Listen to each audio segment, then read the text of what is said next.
Hi friends, welcome to our channel Funnas entertainment. வாங்க இந்த டிராமாவோட செகண்ட் பார்ட் பார்க்கலாம். லாஸ்ட் பார்ட்ல ஹீரோ கல்யாணம் பண்ணி வச்சா ஒரு வேல்யூபிளான சொத்து கிடைக்கும் அப்படிங்கிற ஒரு நோக்கத்துல அவனோட சித்தப்பா எப்படியாச்சும் அவனுக்கு கல்யாணம் பண்ணி வச்சிடணும்னு ரொம்ப தீவிரமா முயற்சி பண்ணிட்டு இருக்காரு. ஆனா ஹீரோக்கு அந்த கல்யாணத்தினால எந்த லாபமும் கிடையாதுங்கறனால கல்யாணமா அது எனக்கு வேண்டாங்கிற மாதிரி இருக்கான். ஆனா அது ஒரு மிஷினாவே எடுத்து சித்தப்பா செயல்படுத்த ஆரம்பிக்கும் போது அதுக்குள்ள ஹீரோயின் அவளுக்கே தெரியாம நுழையிற மாதிரி காட்டியிருந்திருப்பாங்க.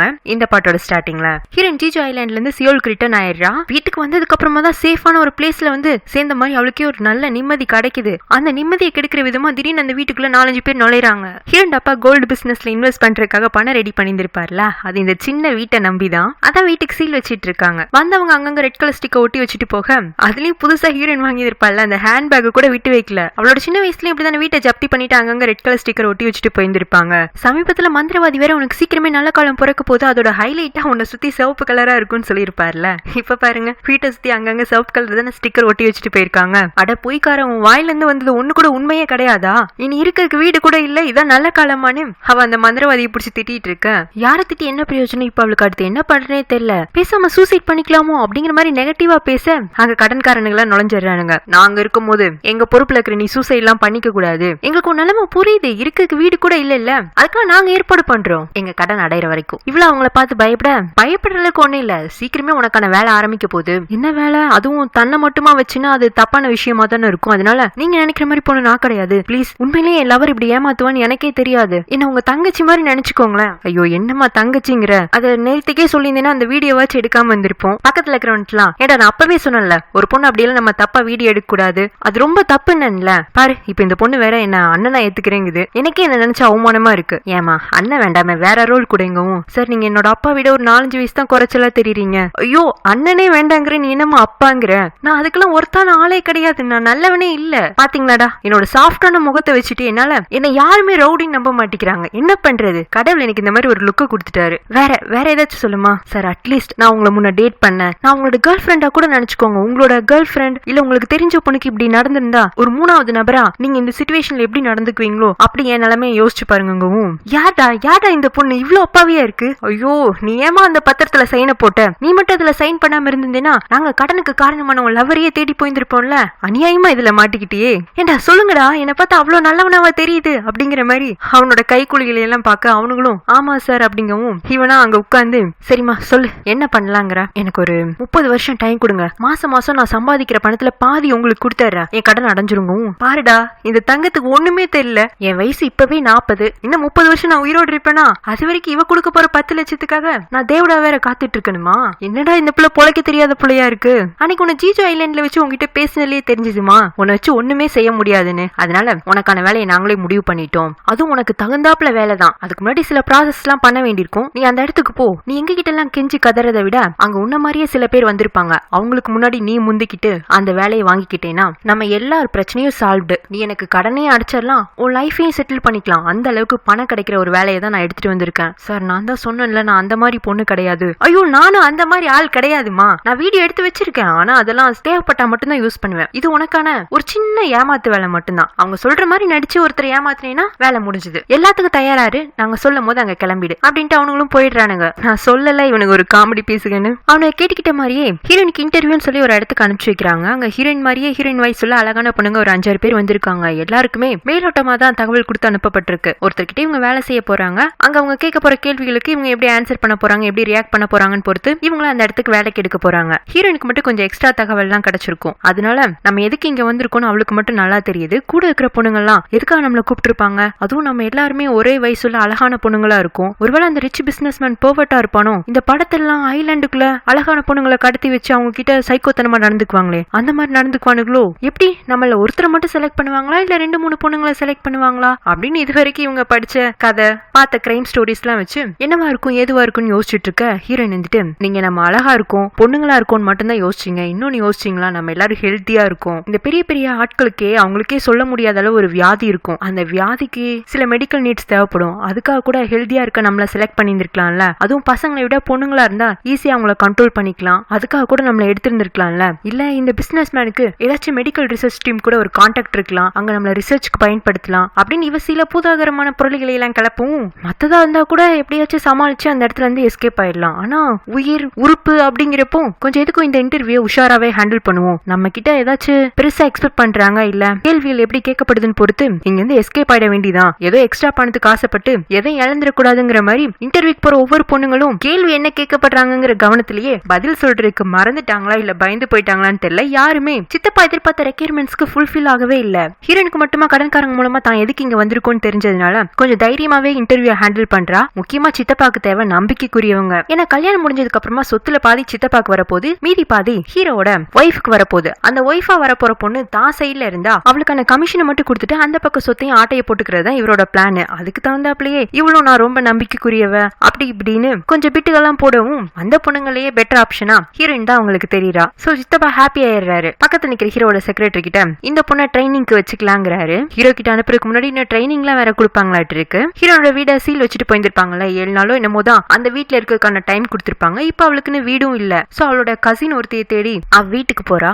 ஹீரோன் அவளை அக்கான்னு தான் கூப்பிடுறா. அந்த பொண்ணு ஒரு சிங்கிள் மதர். அவ பேரு ரெஜி. தான் இருக்கிற இடத்தையே ஹோட்டல் பிளஸ் வீடா ரன் பண்ணிட்டு இருக்கா. இவ போய் அவளோட நிலைமைய சொல்லவும் உடனே தங்கச்சி வீட்டுக்குள்ளேயும் சேர்த்திக்கிறா. ஆமா, ரீசெண்டா உங்க அப்பா உன்னை ஏமாத்திட்டு போயிருக்காரு, உன்னோட பாய் ஃப்ரெண்டும் ஏமாத்திட்டு போயிருக்கான். ஆனா நீ என்ன ஃபுல் மேக்கப்போட அதுவும் காஸ்ட்லியான ட்ரெஸ் எல்லாம் போட்டிருக்க, எதுக்காக இதெல்லாம்? நான் ஒரு புதுசா ஒரு வேலைக்கு ஆடிஷன் போயிருக்கேன். வேலைக்கு எல்லாரும் இன்டர்வியூ தானே போவாங்க, நீ எதுக்கு ஆடிஷன் போன? ஏன்னா இது அந்த மாதிரி வேலை ஆடிஷன் தான் வைப்பாங்க. இதுல நான் செலக்ட் ஆயிட்டேன்னா ஒரு பெரிய பிசினஸ் மேன் கிட்ட வேலை செய்ய போறேன். செக்ரட்டரியாவா? இல்ல, அவரை செடியூஸ் பண்ண போறேன். சும்மாவே தான் தங்கச்சி ஒரு அரலூசுன்னு அக்காவுக்கு தெரியும்ல, அதனால ஏதோ பேக்கு உளறிட்டு இருக்கு. இவளெல்லாம் யாரு வேலைக்கு எடுப்பாங்க, அதுலயும் ஒரு பணக்காரன். சரி என்னமோ பண்ணி தொலைதுங்கிற மாதிரிதான் பாவமா பாத்துட்டு இருக்காரு. நீ இங்க அப்படியே ஹீரோ வீட்டுல காட்டுறாங்க. சாப்பிடறதுக்காக பிரேக்ஃபாஸ்ட்க்கு டேபிள்ல உட்காரவும் சமையல்காரமாவும் அவனுக்காக சாப்பாடுலாம் சூப் பண்றாங்க. பாக்குறதுக்கு சாப்பாடுலாம் பிரமாதமா இருக்கு, எந்த குறையுமே கண்டுபிடிக்காத மாதிரி தான் இருக்கு. ஆனா ஹீரோ அதையும் ஊத்து பாத்துட்டு இருந்துட்டு சமையல்காரமாவை பார்த்து முறைக்கவும், என்ன சார் எதுவும் தப்பு நடந்துருச்சா? நீங்க கொடுத்த மெனு படி தான் சமைச்சிருக்கேன், இன்னைக்கான மெனு இதுதான் ஒரு பேப்பர் எடுத்து காட்ட அவன அதை டர்ன்னு கிழிச்சிட்டு கோமா சாப்பிடாம எழுந்து ஆபீஸ்க்கு வந்துடுறான். அங்க அவன் கேண்டீன்ல சாப்பிட்டுட்டு இருக்கவும் செக்ரட்டரியா இன்னொரு பொண்ணு கிட்ட திட்டிட்டு இருக்கு. யாரு கேட்டு இந்த சமையல்காரமாவை அப்பாயிண்ட் பண்ண? நல்ல செஃப் அப்பாயிண்ட் பண்ணிருக்கலாம்ங்க மேடம், நீங்க 3 நாளைக்கு ஒருக்க பாஸோட செஃப்பை மாத்த சொல்றீங்க. யார் அவர் வீட்டுக்கு அனுப்பிச்சாலும் எல்லாத்துக்கிட்டையுமே ஒரு குறை கண்டுபிடிக்கிறாரு. ரீசெண்டா எம்ப்ளாய்மெண்ட் ஏஜென்சில இந்த சமையல்காரமா மட்டும் தான் அவைலபிளா இருந்தாங்க, அதனால தான் அவங்கள சாரோட வீட்டுக்கு அனுப்பிச்சு வச்சங்கவும், சரி நீ போ நான் பாத்துக்கிறேன்ட்டு செக்ரட்டரி ஹீரோ முன்னாடி போய் நிக்கவும், சார் காலையில நீங்க பிரேக்ஃபாஸ்ட் சாப்பிடலன்னு கேள்விப்பட்டேன், நீ என் வீட்டுக்கு அனுப்பிச்சு சமையல்காரங்க சாப்பாடுலாம் நல்லா தான் செஞ்சிருந்தாங்க, ஆனா அதுல நியூட்ரிஷன் மிஸ் ஆயிருந்தது. ஆமா ஆமா, கண்ணை பாக்கிறதுக்கு மட்டும் யூஸ் பண்ணும், இருக்கிற குறையெல்லாம் கண்டுபிடிக்க யூஸ் பண்ணா இப்படிதான் இருக்கும் அப்படிங்கிற மாதிரி அந்த பொண்ணு வாய்க்குலயும் முடங்கிட்டு இருக்க. இப்ப நீங்க என்ன சொன்னீங்க அப்படின்னு ஹீரோ கேட்க, உங்களோட பிளட் டெஸ்ட் ரிப்போர்ட் ஹாஸ்பிட்டல்ல இருந்து வந்திருக்கு அப்படின்னு அவன் கையில ரிப்போர்ட் கொடுத்துட்டு, 33 வயசு பிசினஸ் மேனோட பிளட்னே சொல்ல முடியாதாமா, டீனேஜ் பிளட் மாதிரி அந்த அளவுக்கு பியூர் அண்ட் ஹெல்த்தியா இருக்காமா. ஒரு வேம்பையரை மட்டும் உங்க பக்கத்துல கொண்டு வந்து விட்டோம்னா அது உங்களை விட்டு நகரவே நகராதாமா, அந்த அளவுக்கு உங்களோட பிளட் பக்காவா இருக்குங்கவும், உங்களை மாதிரி உருப்படாத அசிஸ்டன்ட்டுக்கெல்லாம் பக்கத்துல வச்சிருந்தோம் எப்படி இவ்வளவு ஹெல்த்தியா இருக்குன்னு தெரியல. ஏதோ நான் கொஞ்சம் காமன் சென்ஸோட இருக்கனால தான் எல்லாமே சரியா போயிட்டு இருக்கு. சரி எனக்கு எப்போ புது டிரைவர் புது செஃப் அப்பாயிண்ட் பண்ண போறேன் சார். இதுக்கு மேல உங்கள்ட்ட வேலை செய்யறதுக்கு யாருக்கும் விருப்பம் இல்லையா? என்கிட்ட வேலை செய்யறதுக்கு விருப்பம் இல்லாம இருக்கலாம், ஆனா பணத்துக்கு வேலை செய்யறதுக்கு யாருக்கு வேண்டாலும் விருப்பம் இருக்கும்ல. பொதுவா எல்லா இடத்துலயும் கொடுக்குற அமௌண்ட்டை விட டபுள் ட்ரிபிள் கூட கொடுக்குறேன். நீங்க எவ்வளவு பணம் கொட்டி கொடுத்தாலும் உங்க பேரை கேட்டாலே யாருமே வேலைக்கு வரமாட்டேன்றாங்க. அப்படி இப்படி நீங்க மட்டும் எப்பவும் நான் எவ்வளவு டார்ச்சர் கொடுத்தாலும் தாங்கிட்டு வேலையில இருக்கீங்க. அது என் தலை எழுத்து, வேற வழி இல்லாம இந்த வேலையில இருக்கேன் அப்படின்னு ஒரு மாதிரி டென்ஷனா பேசவும், எங்க இவ்வளவு வேலையை விட்டு போயிடுவாளோன்னு. என்னாச்சு உங்களுக்கு திடீர்னு ஏன் இவ்வளவு டென்ஷன் ஆகுறீங்க? ரொம்ப டென்ஷன் ஆகாதீங்க, உங்க ஸ்கின் எல்லாம் சுருங்கிடும், அப்படி இந்த அளவு கெட்டு போயிடும், நான் வெயிட் பண்றேன் அப்படிங்கவும், இப்பதான் சார் நீங்க ரீசனபிளா பேசிருக்கீங்க, எனக்கு ஒரு 15 days டைம் கொடுங்க. உங்களுக்கு இனிமே தனித்தனியா செஃப் அசிஸ்டன்ட் டிரைவர்னு தேவைப்படாது, எல்லாத்துக்கும் சேர்த்து ஒரே ஆளா நான் கூட்டிட்டு வரேன். அவங்கள்ட்ட நீங்க எந்த குறையும் கண்டுபிடிக்க முடியாதுங்கவும், எக்ஸாக்ட்லி இதைத்தான் நானும் எதிர்பார்த்தேன், எனக்கு ஒரு பிரச்சனை இல்லை நான் வெயிட் பண்றேங்கிறான். இந்த செக்ரட்டரி 15 நாள் டைம் கேட்டதே அந்த டைமுக்குள்ள ஹீரோனை ரெடி பண்ணி ஹீரோ கிட்ட அனுப்பி வைக்கிறதுக்காக தான். அதனால உடனே சித்தப்பா கால் பண்ணி இங்க ஒரு பெர்ஃபெக்ட் டைமிங் கிடைச்சிருக்கு, அதுக்குள்ள அந்த பொண்ணை ரெடி பண்ணிடலாம் அப்படிங்கவும் அவரும் அந்த பக்கம் சரின்றாரு. இங்க ஹீரோயினா அவளோட அக்கா வீட்டுல உட்காந்து நல்லா சாப்பிட்டுட்டு இருக்கவும், இங்க பாரு நான் ஹோட்டல் வச்சிருக்கேன் தான், உன்னோட நிலைமை எனக்கு புரியுது, அதுக்காக கஷ்டத்துல இருக்க அளந்து சாப்பிடலாம்ல, நான் எவ்வளவு கஷ்டப்பட்டு சம்பாதிக்கிறேன்னு தெரியுமாங்கவும், ஹீரோயினா சாப்பிடுறது நிப்பாட்டிட்டு என்ன தண்ட சோறுங்கிறியா? ஆமா நீ முத நாள் இங்க வந்தப்போ ஏதோ வேலைக்கு போறேன் ஆடிஷன் போறேன்னா, ஆனா அங்கிருந்து உன்னை கூப்பிட்ட மாதிரியே தெரியல, தயவு செஞ்சு வேலைக்கு போ. அப்ப நான் அன்னைக்கு சொன்ன எதையுமே நீ நம்பலையா? உண்மையிலே எனக்கு ஒரு பெரிய இடத்துல வேலை கிடைக்க போகுது, நான் இங்க சும்மா இருக்கதானே உனக்கு பிடிக்கலங்கிற, அதுக்கு உடனே நான் அமௌண்ட் செட்டில் பண்றேன்னு இந்த லவர் ப்ரொபோஸ் பண்ணும்போது ஒரு ரிங்க கொடுத்துருப்பான்ல, அத அன்னைக்கு ஸ்விம்மிங் பூலுக்குள்ள விழுந்தப்ப எடுத்து வச்சிருந்திருப்பாளாட்டிருக்கு. இப்போ கடையில அடகு வைக்கலான்னு போனா அது ஒரு டூப்ளிகேட் ரிங்கு. அவனே ஒரு மொளை மாதிரி அவன் கொடுத்த ரிங் என்ன ஒரிஜினலாவா இருக்க போது அவ்வளோ கோபத்துல அந்த ரிங்க தூக்கி குப்பையில எரிஞ்சிட்டு, டேய் நீ மட்டும் என் கண்ணுல மாட்டின செத்தடா அப்படிங்கிற அளவுக்கு கொலை வெறியில இருக்கா. ரெஜி கிட்ட வேற காசு கொடுக்கறதா சொல்லியிருந்திருப்பாள்ல. கடைசி அவ கையில இந்த காசை ஹாஸ்பிட்டல் பில் தான் பே பண்ணியிருந்திருப்பா. ஆனா அந்த ஹாஸ்பிட்டல்ல தான் அட்டன் ஆனதுக்கு காரணம் தான் கிடையாது, அந்த நாய் தள்ளி விட்டதுனால தானே. அதுவும் இல்லாம ஏதாச்சும் உதவி தேவைப்பண்ணா அவனை கான்டாக்ட் பண்ண சொல்லி ஹீரோ ஹாஸ்பிட்டல்ல நம்பர் கொடுத்துட்டு போயிருந்திருப்பான். அந்த டீடைல்ஸ் கையில இருக்கவும் ஹீரோக்கு டைரக்டா கால் பண்ணிடுறா. ஜிஜோ ஐலாண்ட்ல அப்படின்னு சொல்லி அன்னைக்கு நடந்த இன்சிடென்ட் சொல்லி எனக்கான ஹாஸ்பிட்டல் பில்ல நீங்க தான் பே பண்ணியிருக்கணும், நான் உடனே உங்களை சந்திக்க விரும்புறேன் அப்படிங்கவும் அவனும் ஓகேன்னு இவனோட ஹோட்டல் அட்ரஸ் கொடுத்து அங்க வர சொல்றான். அதுவும் ஸ்பெசிபிக்கா ஒரு பிளேஸ்ல எல்லாம் மீட் பண்ணல, இவன் லிஃப்ட்ல போயிட்டு இருப்பான், அந்த லிஃப்ட்ல தான் வந்து ஜாயின் ஆயிக்க சொல்றான். எவ்வளவு ஆச்சு ஹாஸ்பிட்டல் பில்லுன்னு கேட்கவும் அவ $300 உடனே அந்த பணத்தையும் கொடுத்து எப்படி இதை வச்சு குடிச்சிட்டு தான் தெரிய போறேங்கிற மாதிரி ஒரு லுக் விட ஏதோ பணம் கிடைச்சதுன்னு சொல்லிட்டு இவன் அந்த லிஃப்ட்ல இருந்து வெளியில வரும்போது அவளோட ஷூட ஹீல்ஸ் வர லிஃப்ட்டுக்கு நடுவில் சிக்கிக்குது. டோரும் க்ளோஸ் ஆக மாட்டேங்குது, அவளால காலையும் எடுக்க முடியல. ப்ளீஸ் ஹெல்ப் பண்ணுங்க அப்படிங்கிற மாதிரி அவனை பார்க்க அவனா டக்குன்னு அவளை புடிச்சு தள்ளி விட்டுறான். கதவும் க்ளோஸ் ஆயிடுது. மனுஷனா இவன் சி என்ன கேட்டகரி அப்படிங்கிற மாதிரி அவளும் அங்க இருந்து கிளம்பி போயிடுறா. ஹீரோ மிமியை பத்தின தகவலை தன்னோட அசிஸ்டன்ட்டை விட்டு கலெக்ட் பண்ணிட்டு வர சொல்லியிருந்திருப்பான். அதுபடி பார்க்கும்போது ஒரு அனாதை பொண்ணு கொஞ்ச நாளா அவ ஒரு ஆன்டி கிட்ட வளர்ந்துட்டு இருந்ததாவும், அப்புறம் அவளுக்கு ஒரு 10 வயசு இருக்கும் போது அவங்களோட கான்டாக்டும் மிஸ் ஆயிருச்சு. அப்புறம் ஒரு ஆசிரமத்துலதான் அவ வளர்ந்திருக்கா, அங்க இருந்தா அவ ஆக்ட்ரஸ் ஆயிருக்கா அப்படி இப்படின்னு அவளோட ஃபுல் ஹிஸ்டரியும் சொல்லவும் கிட்டத்தட்ட அந்த டைம் பீரியட்லாம் இவனோட தங்கச்சி டீடைல்ஸ் மாதிரி தான் இருக்கு. ஏன்னா அந்த பொண்ணு கொஞ்ச நாள் ஹீரோட அம்மா கூட தான் இருந்திருக்கும். அதுக்கப்புறமா அந்த பொண்ணும் காணாம போயிருச்சு, இவனோட அம்மா பத்தின டீடைல்ஸும் கிடைக்காம போயிருந்திருக்கும். அப்ப உண்மையிலேயே இவ தான் அவளா? அவ பொய் சொல்லலையா? சரி, நான் டாக்டர் கிட்ட கேட்க சொல்லியிருந்தேன்ல, எனக்கும் என்னோட கசின்க்கும் டிஎன்ஏ ரிசல்ட் எடுத்தா எந்த அளவுக்கு மேட்ச் ஆகும் சார்? உங்களோட கூட பிறந்தவங்களா இருந்தாதான் 95-98% கிட்ட நீங்க டிஎன்ஏ ரிசல்ட் மேட்ச் பண்ண முடியும். உங்க கசினா இருக்கும் போது மேக்ஸிமம் 50% வரைக்கும் தான் மேட்ச் ஆகும். அதுக்குள்ள மேட்ச் ஆனாவே ஏதோ ஒரு வகையில அவங்க உங்களுக்கு ரிலேட்டிவ் தாங்கும் போது அப்ப எனக்கும் அந்த மிமிக்கு ஒரு டிஎன்ஏ டெஸ்ட் எடுத்துடலாமாங்க? மிமியை போய் நேரடியா பார்த்து விசாரிக்கட்டுமா சார்? அவளை விசாரிச்சா அவ ஏதாச்சும் டூப்ளிகேட் ரெக்கார்டு கிரியேட் பண்றதுக்கு வாய்ப்பு இருக்கு. அவளுக்கே தெரியாம டிஎன்ஏ டெஸ்ட் எடுக்கணும். அது இப்போ உடனே வேண்டாம், நான் மெதுவா சொல்றேன், அப்ப டெஸ்ட் எடுத்து போதும். ஏன்னா நான் ரொம்ப ஆர்வமா இருக்கேன்னு தெரிஞ்சா அந்த பக்கம் இருக்கிறவங்க என்ன ஏமாத்துறதுக்கு ட்ரை பண்ணலாங்கிறான். இங்க ஹீரோனை சித்தப்பா கூப்பிட்டு விடுறாரு. எங்களோட வேலை என்னன்னு தெரியும்ல, அதுக்கு தயாரா தானே இருக்குன்னு. இந்த மாதிரி ஹீரோவை கல்யாணம் பண்ணிக்க ஒத்துக்க வைக்கணும். கல்யாணம் பண்ணதும் வரப்போற சொத்தை இவர் கையில கொடுத்தா இவர் சில அமௌண்ட் கொடுக்க போறாரு. ஓகே சார், ஆனா அது எல்லாத்துக்கும் முன்னாடி எனக்கு இப்போ ஒரு 10 லட்ச ரூபாய் பணம் இன்ஸ்டன்டா வேணுங்கவும் அவரும் உடனே எடுத்து கொடுத்துறாரு. ஆனா நாங்க சொல்ற செயலை நீ செய்யலைனா இப்ப கொடுத்த அமௌண்ட்டை நீ திருப்பி 3 மடங்கா ரிட்டர்ன் பண்ணணும்னு அக்ரிமெண்ட்லாம் ஃபில் அப் பண்ணி ஹீரோயினை அந்த செக்ரட்டரி பொண்ணு கிட்ட அனுப்பிச்சு வைக்கிறாங்க. ஏன்னா செக்ரட்டரிக்கு ஹீரோ பத்தி டாப் டு பாட்டம் நல்லா தெரியுது. அதனால அவனுக்கு எந்த மாதிரி ஆளை முன்னாடி நிப்பாட்டி வச்சா அவன் குறை சொல்ல முடியாதோ அந்த அளவுக்கு ஹீரோனை பெர்ஃபெக்ட்டா ஆக்கணுங்கிறதுக்காக அவளுக்கு டிரைவிங் சொல்லி கொடுக்கறது, சமைக்க சொல்லி கொடுக்கறது, ஸ்டிச் பண்றது, ஹோம் டெக்கரேட் பண்றதுன்னு பெர்ஃபெக்ட் வைஃப் அண்ட் அசிஸ்டண்டா இருக்கான எல்லாத்தையுமே சொல்லி கொடுக்குறா. ஏற்கனவே அழகா இருக்கிற ஹீரோயினை இன்னமும் அழகுபடுத்தணுங்கிறதுக்காக நிறைய ப்ராசஸ் எல்லாம் பண்றாங்க. அதுல ஹீரோனோட ஹேரையும் கட் பண்ணி விட்டுறாங்க.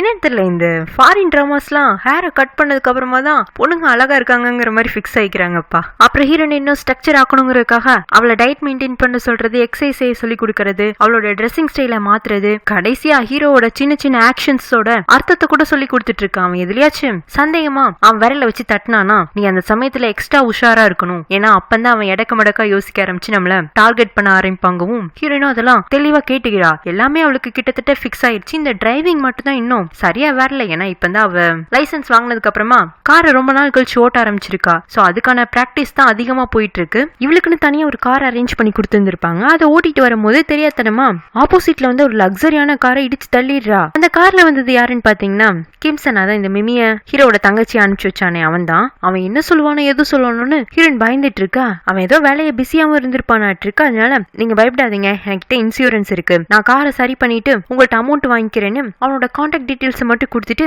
ரொம்ப காமா அந்த பிரச்சனையை சால்வ் பண்ணிட்டு போயிடுறான். ஹீரோயினுக்கு என்னமோ தெரியல, அவனை பார்த்ததுமே ரொம்ப பிடிச்சிருச்சு. ஏன்னா அவன் ரொம்ப பொலைட்டா பேசினது, இவ பிரச்சனை பதறினப்ப கூட அது அவனே சால்வ் பண்றேன்னு சொல்லி இருந்திருப்பான்ல. சே எவ்வளவு நல்லது அப்படிங்கிற மாதிரி தான் அவனை பார்த்துட்டு இருக்கா. மிமி கிம்சனை பாக்குறதுக்காக வரா. அவன் ஒரு பிசினஸ் கன்சல்டன்ட், புதுசா ஓபன் பண்ண போற ஒரு ரெஸ்டாரண்ட் ஓனர் கூட பேசிட்டு இருப்பானா. அங்க மிமி அவனை சந்திக்கிறதுக்காக வந்திருக்கா. நீங்க சொன்ன மாதிரியே நான் போய் மாயினை சந்திச்சேன், நீங்க சொன்ன டீடைல்ஸ் அப்படியே சொன்னேன், ஆனா அவன் பெருசா நம்பின மாதிரி இல்ல. என்னோட ஐடி நம்பர் டீடைல்ஸ் எல்லாம் வாங்கிட்டு போனா என்ன இன்னமும் கான்டாக்ட் பண்ணவும் இல்ல. அடுத்து நான் என்ன பண்றதுங்க? அவனோட சந்தேக குணத்துக்கு இந்நேரம் உன்னை பத்தி விசாரிக்க ஆரம்பிச்சிருந்திருப்பான். ஓரளவுக்கு அவனுக்கு சந்தேக சந்தேகம் தீர்ந்ததும் உன்னை கான்டாக்ட் பண்ணுவாங்கிறான். இங்க ஹீரோயின் அந்த 15 நாள் ட்ரைனிங்க்கு அப்புறமா வேற ஒரு ஆளா ரெஜி முன்னாடி போய் நிக்க, டாரா என்ன வேற ஒரு ஆள் மாதிரி வந்திருக்க, இப்போ உன்னை பார்த்தா ஏதோ பணக்கார வீட்டு பொண்ணு மாதிரி இருக்க, இந்த ட்ரெஸ் அழகா இருக்கு, அன்னைக்கு ஆடிஷன் போனேன்னு சொன்னீங்க அவங்களா கொடுத்தாங்க, வாடகைக்கா இது? இல்ல இதெல்லாம் இனிமே எனக்கு தான், இதே மாதிரி இன்னும் நிறைய ட்ரெஸ் கூட நாளைக்கு நமக்கு அனுப்பி வைப்பாங்க. அப்ப உண்மையிலேயே நீ அன்னைக்கு சொன்னதெல்லாம் உண்மையா? ஒரு பணக்கார ஆளை செடியூஸ் பண்ணதான் போறியா? செடியூஸ் மட்டும் பண்ண போறது இல்ல, அந்த ஆளை கல்யாணமே பண்ணிக்க போறேன், அதுதான் என்னோட ஜாபுங்கவும். அப்ப அன்னைக்கு நீ சொன்னது அத்தனையுமே உண்மைதானா அப்படின்னு அவ அதிர்ச்சியாக, ஆமா உண்மைதான், இது ஒரு சீக்ரெட் மிஷன், நம்ம யார்கிட்டயும் சொல்லக்கூடாது, எனக்கே இன்னும் அங்க என்ன நடக்கும்னு தெரியல, நான் போனதுக்கு அப்புறமா உனக்கு எக்ஸ்ட்ரா டீடைல்ஸ் எல்லாம் கலெக்ட் பண்ணி கொண்டு வந்து கொடுக்குறேன். ரெஜிகா ஒரு மாதிரி பயமா இருக்கு, இருந்தாலும் டாரா இப்படி முழுசா மாறி வந்திருக்கானா, இது ஏதோ ஒரு வகையில அவளுக்கு நல்லதுக்கு தாங்கிற மாதிரி தங்கச்சி என்கரேஜ் பண்ணதான் செய்யறா. இப்படி புதுசா மாறின ஹீரோயினா சித்தப்பா முன்னாடி போய் நிப்பாட்டி வைக்க, நாங்க செலக்ட் பண்ண சாய்ஸ் கரெக்டா தான் இருக்கு, அப்புறம் அன்னைக்கு 10 லட்சம் ரூபாய் எங்கள்ட்ட இருந்து வாங்கிட்டு போனல, இன்னும் வேலையே ஸ்டார்ட் ஆகல, அதுக்கு முன்னாடியே 10 லட்சம் கொடுத்துருக்கோம், எங்க பணம் திரும்பி வருமா இல்ல நீ எங்களை ஏமாத்திட்டு எங்கேயும் ஓடி போயிடுவேன்னு எங்களுக்கு ஒரு பயம் இருக்கு, அதனால உன்னை எப்பொழுதும் கண்காணிக்கிறதுக்காக நான் ஆள் வச்சிருக்கேன் அப்படின்ட்டு அந்த ரூம்குள்ள ஒரு 4 பேரை கூப்பிடுறாங்க. யாருன்னு பார்த்தா ஹீரோயின் 10 லட்சத்தை கொடுத்துட்டு தப்பிச்சிட்டோன்னு நினைச்சேன், அந்த வீடியோ எடுத்த கடன்காரனுங்க தான் திரும்பவும் வந்து நிக்கிறானுங்க, இவனுங்களா அப்படிங்கிற மாதிரி ஹீரோயின் திரும்பவும் பயப்பட, அவளோட பயத்தை அப்படியே சித்தப்பா நோட் பண்ணிட்டு, இதோ இந்த பயம் தான் எனக்கு வேணும், இந்த பயம் இருக்கிற வரைக்கும் தான் உன் கண்ட்ரோல் என்கிட்ட இருக்கும், அதனாலதான் நீ யார்கிட்ட மாட்டிக்கிட்டியோ அவனுங்களையே உன்னை காவலுக்கும் வைக்கிறேன், உனக்கு 6 மாசம் தான் டைம், அதுக்குள்ள நீ மாயனை கல்யாணம் பண்ணிக்கணும், இல்லைன்னா நீ யார்கிட்ட என்கிட்ட இருந்து பணம் வாங்கி கொடுத்தியோ அவனுங்களே உன்கிட்ட திரும்பவும் பணத்தை 3 மடங்கா வசூல் பண்ண ஆரம்பிப்பானுங்க அப்படின்னு இவர் திடீர்னு மிரட்டுற மாதிரி எல்லாம் பேசுறாரு. ஏன்னா அப்படி மிரட்டினா தானே அவரோட காரியம் சீக்கிரமே ஆகும், அதுக்காக தான் ஹீரோயின் 10 லட்சத்தை கொடுத்துட்டு நம்ம தப்பிச்சிட்டோம்னு நினைச்சா இப்ப திரும்பவும் சுத்தி அதே பிரச்சனைக்குள்ளதான் அவன் நிக்கிற மாதிரி இருக்கு. இப்போதைக்கு அவனுங்க சொல்றதை கண்டிப்பா செஞ்சே ஆகணுங்கிற நிலைமையில தள்ளப்பட்டிருக்கா, அது ஒரு மாதிரி அவளுக்கு ப்ரெஷரா இருக்கு. அதனால ரீசெண்டா நடந்த எல்லாத்துக்கும் சேர்த்து அவ மொத்தமா அழுது அடுத்து என்ன ட்ரிங்க்ஸ் பண்றக்கா ஒரு கடையிலையும் போய் உட்காந்து குடிச்சிட்டு இருக்கா. அப்ப அவளுக்கு கிம்சன் இருந்து கால், இந்த மாதிரி என்னோட காரை சரி பண்ணிட்டேன், அப்படியா வாங்க வாங்க இந்த இடத்துலதான் உட்காந்துட்டு இருக்கேன், இவனும் அங்க போறா, ரொம்ப எல்லாம் செலவாயிருந்திருக்காரு, ஒரு $150 தான், அதை அவ குடுக்கவும் செஞ்சிடறா. கிம்சன் ஹீரோயின் ஒரு மாதிரி பாத்துட்டு, உங்களை பார்த்தா கவலையில இருக்கிற மாதிரி இருக்கீங்க. ஆமா லவ் ஃபெயிலியரு இல்ல லைஃபே ஃபெயிலியரு, நான் ஒருத்தனை ரொம்ப சின்சியரா லவ் பண்ணேன், ஆனா அவன் என்னை ஏமாத்துறதுக்காகவே லவ் பண்ணி இருந்திருக்கான், லாஸ்ட் 1 இயர் அவன் கவர்மெண்ட் எக்ஸாமுக்கு ப்ரிப்பேர் பண்றதா சொன்னதால அவனுக்கு ஃபுல் செலவும் நான் தான் பண்ணேன், இப்ப எல்லாமே வேஸ்டா போச்சுங்கவும். கிம்சன் ஹீரோயின் ஒரு மாதிரி பாத்துட்டு, ஏங்க உங்களை பார்த்தா பெரிய பணக்கார வீட்டு பொண்ணு மாதிரி இருக்கு, அப்படின்னு உங்களுக்கு என்ன அதிகமாவா செலவாயிருக்க போது, அப்படியே செலவாயிருந்தாலும் அதை உங்களுக்கான லைஃப் லெசனா எடுத்துட்டு மூவ் ஆகுங்க, அதான் கரெக்டா இருக்குங்கவும். என்ன பார்த்தா பணக்காரி மாதிரி தெரியுதுல்ல, ஆமா நீங்க அன்னைக்கு எடுத்துட்டு வந்த கார் கூட காஸ்ட்லியான காரா தான் இருந்துச்சு, உங்களை பார்த்தாலும் ஒரு சேஃப் அண்ட் செக்யூர்டான ஃபேமிலியில வளர்ந்த பொண்ணு மாதிரி தான் தெரியுதுங்கவும். ஆமா நான் ஒரு பணக்கார வீட்டுல தான் பிறந்தேன், என் அப்பா அம்மாவும் கூட என்ன ரொம்ப பாசமா தான் பாத்துக்கிட்டாங்க, அதனாலதான் எனக்கு இன்னும் இந்த உலகம் எப்படின்னு சரியா தெரியாம போயிருந்திருக்கு, பரவாயில்ல நீங்க சொன்ன மாதிரி சிலதை நான் வாழ்க்கை பாடமா தான் எடுத்துக்கணுமாட்டு இருக்குன்னு, தேங்க்ஸ் உங்களை இங்க எனக்கு பார்த்ததுல ரொம்ப சந்தோஷங்கவும். அவன் மேற்கொண்டு ஹீரோனை பத்தி ஏதோ கேட்க நினைக்கிறான், ஆனா அந்த அளவுக்கு உடனடியா உரிமை எடுத்துக்க முடியாதுல, அதனால கிளம்பி போயிடுறான். நெக்ஸ்ட் டே ஹீரோ ஷூட்டிங் ஸ்பாட்ல ட்ரைனிங் எடுத்துட்டு இருப்பானா, அங்கதான் அவனுக்கு ஹீரோனோட இன்ட்ரோ. அவ அப்படியே மெதுவா நடந்து போய், சார் நான் உங்களோட நியூ அசிஸ்டன்ட் அப்படின்னு இன்ட்ரோ ஆயிக்க, அவனுக்கு இவ பேசுறதே கேட்கல, ஏன்னா ஷூட்டிங் ட்ரைனிங்க்கு வந்திருக்கனால காதுல எதையோ வச்சு அடைச்சிருந்திருக்கான், என்ன இவர் திரும்பி பார்க்க மாட்டேங்கிறாரு அப்படின்ட்டு இவ திரும்ப சார் நான் டாரான்னு கத்த, அதுல ஒரு கட்டத்துல ரொம்ப கத்தவும் தான் அவன் டக்குன்னு கண்ணோட சேர்ந்து அவளை திரும்பி பார்க்க, அவ்வளவு பயத்துல சார் கண்ணை கொஞ்சம் நகர்த்தி வச்சுக்கோங்கன்ட்டு அப்பந்தான் மூஞ்சியை பாக்குறா, ஐயோ இவனா அப்படிங்கிற மாதிரி அவ அதிர்ச்சியாக, அவனா சடனா திரும்பவும் கண்ணை வச்சு ஷூட் பண்ண ஆரம்பிப்பானா, ஹீரோயினா தன்னை தான் ஷூட் பண்ணிட்டானு பயத்துல அப்படியே கீழே உட்கார்ந்துடுற. அப்புறமா தான் கண்ணை முழிக்கவும் இவன் திரும்பி, அப்போ நீ தான் என்னோட நியூ அசிஸ்டன்டா? ஆமா சார் நான் தான் டாரா உங்களோட நியூ அசிஸ்டன்ட், சரி வெளியில போய் வெயிட் பண்ணிட்டு இவன் மேற்கொண்டு ஷூட்டிங் ட்ரைனிங் எடுத்துக்கிறான். ஹீரோயினா வெளியில நின்னுட்டு, ஐயோ நான் இவனையா மைக்கு கல்யாணம் பண்ணிக்கணும், அதெல்லாம் சாத்தியமா, எனக்கும் இவனுக்கும் ஆரம்பத்திலேயே செட் ஆகலையே, பார்த்ததுமே கண் எடுத்து தலை மேல வச்சான், ஒருவேளை நம்மள மறந்துட்டாரோ, அன்னைக்கு ரெஜி கூட நம்மள பார்த்து ஆளே மாறிட்டா பணக்காரி மாதிரி இருக்குன்னு சொன்னால, பசங்களுக்கு எல்லாம் பொண்ணுங்களை விட மெமரி கம்மி தான், அதனால மறந்துருப்பாங்க, அதுவும் இல்லாம அவங்க டெய்லி லைஃப்ல நிறைய பொண்ணுங்க பாக்குறாங்க, சோ என்ன மறந்து இருந்திருக்கலாம், அப்படியே தான் இருக்கும், இல்லைன்னா இன்னும் என்ன வெளியில போன்ல சொல்லிருப்பாரு, வெயிட் பண்ணிட்டு இருக்க மாட்டார்ல, ஆமா அப்படியே தான் இருக்கணுங்கிற மாதிரி இவளுக்கு இவளே சமாதானம் சொல்லிட்டு இருக்க. அப்பதான் ஹீரோ வெளியில வரான், இவ சடார்னு அவனை பார்த்துட்டு திரும்பிக்கவும் அவனா அவ பக்கமா வந்து, எதுக்கு இப்ப என்ன பார்த்த, நான் பாக்கலையே எனக்கு கண்ணு நல்லா தெரியும் அப்படின்ட்டு அவன் முன்னாடி போக, இவ்வளவு அவன் பின்னாடியே ஓடி வந்து சார்னு கூப்பிட, மிஸ் தாரா இதுக்கு முன்னாடி என்கிட்ட ஒரு டிரைவர் இருந்தான், அவனை இதே ஸ்பாட்டுக்கு ஒரு நாள் கூட்டிட்டு வர சொன்னா, நல்லா எனக்கு தெரியும்னு சொல்லி நேரா வர வேண்டிய பாதைக்கு 2 முறை திருப்பி கூட்டு டைம் வேஸ்ட் பண்ணிட்டான், நான் அவனை உடனே வேலையை விட்டு தூக்கிட்டேன். ஏன்னு சொல்லு, ஏன் சார் உங்க ஷெட்யூல் எதுவும் மிஸ் ஆயிடுச்சு அதனாலதான் வேலையை விட்டு தூக்கிட்டீங்களா? இல்ல ஒருத்தருக்கு எதுவும் தெரியல செய்ய முடியலன்னா கூட நான் அக்செப்ட் பண்ணிக்குவேன், ஆனா பொய் சொன்னாங்கன்னா என்னால ஏத்துக்கவே முடியாது.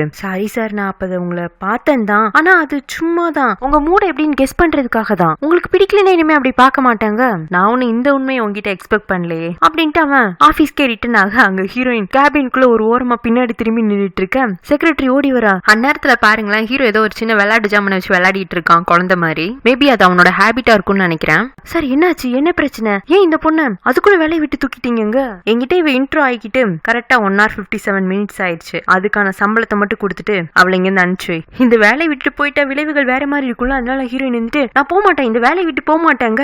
ஹீரோவா அவளை ஒரு மாதிரி பார்த்துட்டு போ டீல் பண்ணுன்னு செக்ரட்டரி கிட்ட சொல்லவும் அவ தனியா கூட்டு வந்து என்னாச்சு, ஏன் பாஸ் உன்னை பார்த்தது இவ்வளவு கோவப்படுறாருங்க, இவ ஜிஜி ஐலண்ட்ல நடந்ததெல்லாம் சொல்லவும் போச்சா எல்லாம் போச்சா, இல்ல எதுவும் போகல, தயவு செஞ்சு எனக்கு 1 day டைம் கொடுங்க, நான் கண்டிப்பா அவரோட அசிஸ்டன்ட் ஆயிடுவேன், அவர் உன் பக்கத்திலேயே நெருங்க விட மாட்டாரு, அவனை பார்த்ததுமே நீ அவனை தெரிஞ்சுக்கிட்டதே உண்மையா சொல்லியிருந்தா கூட உன்னை பக்கத்துல சேர்த்துட்டு இருந்திருப்பான், ஆனா நீ தெரியாத மாதிரி கொஞ்ச நேரம் நடிச்சிட்டு இருந்தியா, அதுலயே அவனுக்கு உன் மேல முழு சந்தேகமும் ஆயிருக்கும், இனி அவன் உன்னை ட்ரஸ்ட் பண்ண மாட்டாங்க, இவ்வளவு பிடிவாதமா இல்ல இன்னைக்கு ஒரு நாள், இன்னைக்கு ஈவினிங் குள்ள எனக்கு டைம் கொடுங்கன்னு கெஞ்சி ஹீரோ பின்னாடியே சுத்த ஆரம்பிச்சிடுறா. அவனுக்கு நேரத்துக்கு தண்ணி கொண்டு போறது, சாப்பாடு எடுத்துட்டு போறது, அவன் ஹோட்டல்ல ஒரு ரூம்ல ஸ்டே பண்ணிருக்கான், அங்க குளிக்க போலான்னு போனா கூட அங்கேயும் பின்னாடியே போயிட்டு இருக்கா. இதுக்கு முன்னாடி இவன் வேலையை விட்டு தூக்குனவங்க எல்லாம் உடனே அந்த இடத்த காலி பண்ணியிருந்திருப்பாங்க. இவ விசித்திரமா நடந்துக்கவும் கொஞ்ச நேரம் எதுக்கு இவ இப்படி நடந்துக்கிறா, அப்படின்னு இவளுக்கு இந்த வேலை மேல ஆர்வம் அப்படிங்கிற மாதிரி இவ என்னெல்லாம் பண்றாங்கிறதுக்காக அவன் கொஞ்ச நேரம் சும்மா விட்டுட இவ்வளவு ரொம்ப ஓவரா போயிட்டு இருக்கா. அதுல அவன் பாத்ரூம்குள்ள போகவும் அங்கேயும் பின்னாடியே வர இவன் டக்குன்னு பாத்ரூம் கதவை க்ளோஸ் பண்ணாம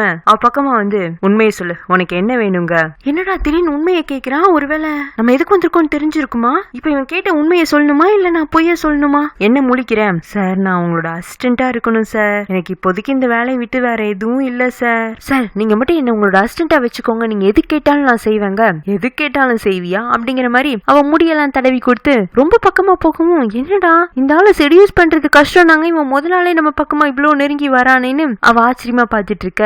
இதோ இந்த அளவுக்கான முடி நீ ஒருத்தர் இருந்து எடுத்துட்டு வரணும், முடியா யார்கிட்ட இருந்து, ஆக்ட்ரஸ் மிமி கிட்ட இருந்துங்கவும் எதுக்கு சார், அதான் உன்னோட டாஸ்க்குங்க, இவ்வளவு அவசரமா அங்க இருந்து ஓடி போய் மிமியை கான்டாக்ட் பண்ணலான்னு அவளோட ஏஜென்சி எல்லாம் நெட்ல சர்ச் பண்ணி அவ இப்போ ஒரு போட்டோ ஷூட்ல இருக்க தெரிஞ்சுட்டு அங்க நுழைஞ்சிடுறா. அங்க சில பொண்ணுங்க எல்லாம் கிளீனிங்காக வந்திருப்பாங்களா, அவங்க யூனிஃபார்ம்லயே ஒண்ணு போட்டுட்டு மிமியோட மேக்கப் ரூமுக்கு போறா. அங்க மிமிக்கு ஹேர் ஸ்டைல் எல்லாம் முடிச்சிருந்திருப்பாங்க. மேடம் உங்க ஹேர்ல பாருங்க அப்படிங்கிற மாதிரி நைஸா அங்க கிளீன் பண்ணிட்டே ஹீரோயின் மிமியோட முடியை டச் பண்ணலான்னு போக ஹே போ அப்படிங்கிற மாதிரி அவ கையை தள்ளி விடவும் மேடம் பாருங்க உங்க தலையில ஹேர் ஸ்டைல் கலைஞ்சிருக்கு, நான் சரி பண்ணி விடுறேங்க, ஏய் இது 2 மணி நேரமா பண்ணது, டிஸ்டர்ப் பண்ணாத, உன் வேலையை பாரு அப்படின்னு அவ ஹீரோயினை புடிச்சு திரும்பவும் தள்ளி விட பேலன்ஸ் மிஸ் ஆகி ஹீரோயின் கீழே விழுந்துடுறா. இவ்வளவு நடிச்சு ஏமாத்த முடியாதாட்டு இருக்கு, இந்த கீழே விழுந்ததே அப்படியே காரணமா வச்சு இவ கூட சண்டை பிடிக்க ஆரம்பிச்சிடலான்னு என்னையவே நீ கீழே தள்ளிட்டியா அப்படின்னு ஹீரோயின் மிமியோட முடிய புடிச்சு இழுத்து சண்டை பிடிக்க ஆரம்பிக்க பதிலுக்கு மிமி இவளோட முடிய புடிச்சு இழுக்க 2 பேரும் உருண்டு புரண்டு சண்டை பிடிக்க ஆரம்பிச்சிடுறாங்க. அப்பதான் மிமிய பாக்குறக்கா கிம்சனும் அங்க வந்திருப்பான். இவ இங்க என்ன பண்றா அப்படிங்கிற மாதிரி அவன் பாத்துட்டு இருக்க. சண்டை நடந்துட்டு இருக்கும் போதே ஹீரோனோட கையில மிமியோட முடி கொஞ்சம் கிடைச்சிடுது. உடனே வேலை முடிஞ்சிருச்சுங்கிற மாதிரி அவ அங்கிருந்து ஓட ஆரம்பிக்க பின்னாடியே ஹீரோனை பிடிக்கிறதுக்காக மிமியோட ஆட்கள் எல்லாம் துரத்திட்டு வர்றாங்க. ஆனா அவ அங்கிருந்து எடுத்த ஓட்டத்துக்கு இங்க ஹீரோட ஹோட்டல்ல தான் வந்து நின்னா. சார் நீங்க கேட்ட மாதிரி முடிய கொண்டு வந்துட்டேன்னு அவன் முன்னாடி சிரிச்சுட்டு வந்து நிக்க ஏதோ பெருசா சாதிச்ச மாதிரி அவன் மூஞ்சில அவ்வளவு ஒரு சிரிப்பு. ஆனா கீழே விழுந்து அடிச்சு புரண்டதுல அவன் மூஞ்சி எல்லாம் குப்பையெல்லாம் இருக்கு. அப்படின்னு தனக்கு அசிஸ்டன்ட் ஆகணுங்கிறதுல இவளுக்கு ஆர்வங்கிற மாதிரி ஹீரோ வந்துட்டு தன்னோட அசிஸ்டன்ட் கிட்ட அவ கொண்டு வந்த முடிய கலெக்ட் பண்ணிக்கோன்னு சொல்லிட்டு யூ ஆர் அப்பாயிண்டட்னு ஹீரோயின் கிட்ட சொல்லிட்டு போக தேங்க்ஸ் சார், இன்னையில இருந்து பாருங்க நான் உங்களுக்காக எப்படி வேலை செய்யறேன்னு அப்படின்னு அவ ராஜாக்களுக்கு சேவர்கள் உறுதிமொழி எடுக்கிற மாதிரி எல்லாம் எடுக்கவும் என்ன இந்த பொண்ணு ஓவரா போகுதுங்கிற மாதிரி பாத்துட்டே அவன் போறான். இன்னைக்கு ஃபுல்லா என்னெல்லாம் நடந்ததுங்கிறத சித்தப்பா கிட்ட போய் செக்ரட்டரி சொல்லிட்டு சார் நம்ம மிஷனுக்கு இந்த பொண்ணு சரிப்பட்டு வருமோன்னு தெரியல, நம்ம பார்த்தப்போ பேசினப்பெல்லாம் இந்த பொண்ணு புத்திசாலித்தனமா இருந்துச்சு, ஆனா பாஸ் முன்னாடி ரொம்ப வியர்டா நடந்துக்கிறா, அவ பண்றதெல்லாம் கோமாளித்தனமா வேற இருக்கு, எனக்கு என்னமோ இந்த டைப் பொண்ணுங்களை மாயன் சாருக்கு பிடிக்குமோன்னு தோணலங்க, இல்ல இவ்வளவு கூத்து நடந்ததுக்கு அப்புறமாவும் அந்த பொண்ணு அவன் செக்ரட்டரியா செலக்ட் பண்ணிருக்கானா, எனக்கு என்னமோ அந்த பொண்ணு சரியா தான் போயிட்டு இருக்க மாதிரி இருக்கு, நீ அவங்களே டீப்பா வாட்ச் பண்ணுங்கிறாரு. இங்க ஏஜென்சில யார் அந்த பொண்ணு திடீர்னு மிமியோட தலையை டச் பண்ணணும்னு ஆசைப்பட்டுச்சு, அப்புறம் அவளோட முடி கையில கிடைக்கும் ஓடி போயிடுச்சு, ஒருவேளை ஸ்டாக்கரா இருக்குமோ, ஏன்னா அந்த பொண்ணு கிளீனிங்க்கு வந்த மாதிரியும் தெரியல, பேசாம போலீஸ்ல கம்ப்ளைண்ட் கொடுத்துடலாமாங்கிற மாதிரி எல்லாரும் பேசிட்டு இருக்க. சிலர் இருந்துட்டு வேணாம் இப்பதான் நீ திரும்ப லைம் லைட்குள்ள வரதுக்கு முயற்சி பண்ணிட்டு இருக்க, இந்த மாதிரி சமயத்துல இப்படி ஒரு கேவலமான காசிப் வெளியில வந்துச்சுன்னா அது நெகட்டிவா உன்னை பாதிக்கும், இன்னொரு முறை அந்த பொண்ணால பிரச்சனை வந்துச்சுன்னா மட்டும் பாத்துக்கலாங்கிற மாதிரி அப்போதைக்கு கிடப்புல போட்டுறாங்க. கிம்சனுக்கு மட்டும் வந்தது ஹீரோயின் நல்லா தெரியுது, ஆனா ஏன் அவ இப்படி இங்க வந்து இதை பண்ணணுங்கிற மாதிரி அவனுக்கு குழப்பமா இருக்கு. இருந்தாலும் தனக்கு தெரிஞ்ச விஷயத்த அவன் யார்கிட்டையும் ஷேர் பண்ணிக்கிறது இல்ல. இந்த பக்கம் ஹீரோயின்மே காலையில இருந்து என்னெல்லாம் நடந்துச்சுங்கிறத ரெஜி கிட்ட சொல்ல உனக்கு அறிவு இருக்கா, அந்த கிறுக்கு பாஸ் சொன்னானு நீ ஒரு ஆக்ட்ரஸோட முடிய புடுங்க போயிருக்க, அதுவும் நீ சொல்ற மாதிரி அந்த ஸ்பாட்ல சிசிடிவி கேமரா எல்லாம் இருக்குமே, இந்நேரம் நீ தான் அந்த வேலையை பண்ண அவங்க கண்டுபிடிச்சிருந்திருப்பாங்க, இருக்காங்க. உங்களை கம்ப்ளைண்ட் கொடுத்திருந்தா போலீஸ் கூட அரெஸ்ட் பண்ண வந்திருக்கணும். ஏன் இவ்வளவு தாமதப்படுத்துறாங்கன்னு தெரியல. கண்டிப்பா நீ அந்த இடத்துக்கு தான் வேலைக்கு போய் ஆகணுமான்னு யோசிச்சுக்கோங்க. என்ன ரிச்சி என்னென்னமோ சொல்றேன், நான் இதெல்லாம் யோசிக்கவே இல்லையே. எனக்கு அப்போதைக்கு அந்த வேலையை செக்யூர் பண்ணணும்னு மட்டும்தான் தோணுச்சு. நீ ஏதோ பெருசா வம்ப வீட்டுக்கு இழுத்துட்டு வருவேன்னு தோணுது. அதுக்கு முன்னாடி இந்த இடத்த காலி பண்ணிடுமா அப்படின்ட்டு ரெஜி அப்படியே ஹோட்டலை கிளீன் பண்ண ஆரம்பிக்க, அப்ப இந்த கடன்காரனுங்க எல்லாம் அங்க வந்துடுறானுங்க. ஹீரோயினா அவங்கள பார்த்ததும் பயப்பட அவளை இன்னும் பயம் கொடுத்துனுங்கிறக்காக பக்கத்துல இருக்கிற ஒரு ஸ்டூலை நகர்த்தி போட்டு அது மேல அந்த கடன்காரன் காலை வச்சு, நீ எங்க கண்ட்ரோல்ல தானே இருக்க, அப்போ உன் வீட்டை மாத்தும் போது எங்கள்கிட்ட சொல்லிட்டு தானே மாத்தி இருந்திருக்கணும். அப்போ உனக்கு என் மேல பயம் இல்ல? இல்ல அப்படியெல்லாம் கிடையாது. பயம் இருந்தனால தானே உங்க பணத்தை நான் திருப்பி கொடுத்துட்டேன். பணத்தை கொடுத்திருந்தாலும் இன்னமும் நீ எங்களோட கண்ட்ரோல்ல தானே இருக்க. இல்ல எங்களை பார்த்தாலும் உனக்கு எப்படி தெரியுது அப்படிங்கிற மாதிரி அந்த மொபைல் எடுத்து வச்சுட்டு உன்னோட வீடியோ இன்னமும் எங்க கிட்ட தான் இருக்குங்கிற மாதிரி அவனுக்கு வில்லத்தனை பண்ண ஆரம்பிச்சிட்டு இருக்க. அப்ப கிளீன் பண்ணிட்டு இருக்க ரெஜி சடார்னு கடன்காரன் காலுக்கடியில் இருக்கிற ஸ்டூல இழுக்கவும் அவன் படார்னு கீழே விழுந்துடுறான். கூட இருக்கிறவனுங்களும் பாஸ் பாஸ் அப்படின்னு அவனை பதறி அடிச்சு தூக்கி விட, ரெஜியா அப்படி ஒரு ஜென்மம் அங்க கீழே விழுந்ததுன்னு கூட இல்லாம திரும்ப ஹோட்டலை கிளீன் பண்ணிட்டு இருக்க. இந்த கடன்காரன் கோமா திரும்பி பாப்பானா, அப்பதான் அவன் ரெஜியோட ஃபேஸ பாக்குறான். இத்தனை நேரமா அந்த இடத்த கிளீன் பண்றதுக்கு இருக்கிற பொண்ணுன்னு தான் நினைச்சிட்டு அவன் அசால்ட்டா வந்திருப்பான். இப்ப அவளை பார்க்கவும் அவனுக்கு அவளோட அந்த ரஃப் டைப் பிடிச்சிருது. கூட இருக்கிறவனுங்களா, எங்க பாஸ் அதுல கால் வச்சிட்டு இருந்தாரு, உனக்கு என்ன கண்ணு தெரியலையாங்க? எனக்கு என்னோட ஸ்டூல் மட்டும் தான் தெரிஞ்சது, அது மேல கால் வச்சிட்டு இருந்தேன், உங்க பாஸ தெரியலங்க. ஏய் எங்களை பார்த்தா உனக்கு பயமா இல்லையா? உன் சொந்தக்கார பொண்ணு எங்க கண்ட்ரோல்ல தான் இருக்காங்கவும், அவ தானே உங்க கண்ட்ரோல்ல இருக்கா, நான் இல்ல. நான் எதுக்கு பயப்படணும்? பாஸ் இந்த பொண்ணு ரொம்ப ஓவரா பேசுது, நம்ம யாரும் இந்த பொண்ணுங்களுக்கு காட்டுட்டுமாங்க? என்ன வித்த காட்ட போறீங்களான்னு ரெஜி திமிரா பேச, ஹீரோ நின்னுட்டு ஏய் சும்மா ரெடி, தேவையில்லாத பேசிட்டு இருக்காதுங்கிற மாதிரி அவளுக்கு ஆக்ஷன் கொடுத்துட்டு இருக்க. நீ சும்மா இரு, அவனுக்கு என்ன பண்றானுங்கன்னு தான் நானும் பாக்குறேனே. எனக்கு தெரிஞ்ச அந்த மொபைல்ல அவனுக்கு சம்பந்தமான எந்த வீடியோவும் எடுத்து வச்சிருக்க மாட்டானுங்க. ஏன்னா இவனுக்கு அதுக்கெல்லாம் ஒர்த்தே கிடையாது. இவனுக்கு காமெடி பேசி இவனுங்களை நினைச்சா நீ பயந்துட்டு இருக்க. எனக்கிட்ட நீ இவனுக்கு 10 லட்சம் கொடுத்ததே வேஸ்ட். முதலே இந்த மூஞ்சிக்கு தான் தெரிஞ்சிருந்தா நானே இவனுங்களை தனியா ஹேண்டில் பண்ணிருப்பேன்னு அவ தைரியமா பேச, இந்த அடியாட்கெல்லாம் பாஸ் இந்த பொண்ணு என்ன பண்ணலான்னு சொல்லுங்க. எதுவும் பண்ண வேண்டாம், உங்களை விட அந்த பொண்ணு ரொம்ப தெளிவா இருக்கு. ஹலோ மேடம், உண்மையிலேயே நாங்க ரவுடிக தாங்க. உங்க மூஞ்சியெல்லாம் தனித்தனியா பார்த்தா முளை மாறிய மாதிரி தான் தெரியுது, ஆனா குரூப்பா வரவும் கோமாளிய மாதிரி தான் இருக்கீங்க. இதான் என் பிசினஸ் இடம், இதை விட்டுட்டு நான் போக மாட்டேன். என்னையும் என் தங்கச்சியும் எப்பவும் வேவ் பார்க்கணும்னா வெளியில இருந்து வேவ் பார்க்கணும், இதுக்குள்ள வரக்கூடாது அப்படின்னு கையில இருக்கிற மாப்பாலேயே அவனுங்களை மிரட்டி வெளியில அனுப்பிச்சிடுறா. ஹீரோயினுக்கு அவ்வளவு சந்தோஷம். ஏன்னா இவனுங்களை பார்த்து இவ இவ்வளவு தூரம் பயந்து போயிருந்தா, ஆனா அவங்களை அசால்ட்டா ரெஜி ஹேண்டில் பண்றதை பார்க்கும் மனசுல உள்ள பாரமே குறைஞ்ச மாதிரி இருக்கு. அடுத்த நாள் காலையிலேயே ஹீரோயின் அவளுக்குன்னு கம்பெனில கொடுத்த காரை எடுத்துட்டு ஹீரோ பிக்கப் பண்றதுக்காக அவன் வீட்டு வாசல்ல போய் நிக்கிறா. அவனா எதுவுமே சொல்லாம கார்ல ஏறிக்கிறான். அடுத்து இவங்க ஹோட்டலுக்கு வரவும், சார் உங்களுக்கான பிரேக்ஃபாஸ்ட் ரெடியா இருக்குன்னு அவனுக்கு பிடிச்ச மேக்ஸினை கையில கொடுத்துட்டு என்னென்ன டிஷ்ல என்னென்ன நியூட்ரிஷன் வேல்யூ எல்லாம் இருக்குன்னு அவனுக்கு பிடிச்ச மாதிரியே இவ பேசிட்டு இருக்க.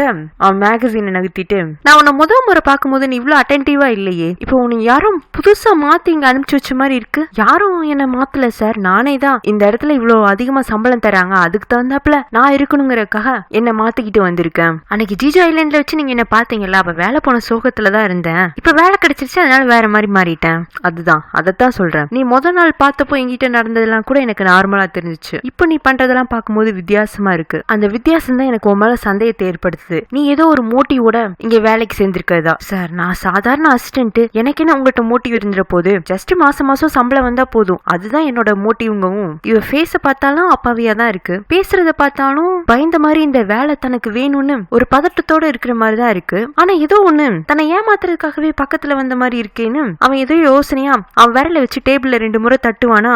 ஐயோ அடுத்த இடக்க மடக்க ஏதோ ஒண்ணு கேட்பாரு அப்படிங்கிற மாதிரி ஹீரோயின் அவனையே பாத்துட்டு இருக்க. உனக்கு இந்த வேலை தான் முக்கியம்னா உன்கிட்ட எவ்வளவு தப்பு இருந்தாலும் நான் உன்னை வேலைக்கு வச்சுக்குவேன். ஆனா நீ என்னை ஏமாத்துறதுக்காக என் கூட இருக்கன்னு தெரிஞ்சுது, அதோட விளைவுகள் வேற மாதிரி இருக்கும். எல்லாத்துக்கும் தயாரா தானே இருக்குங்க?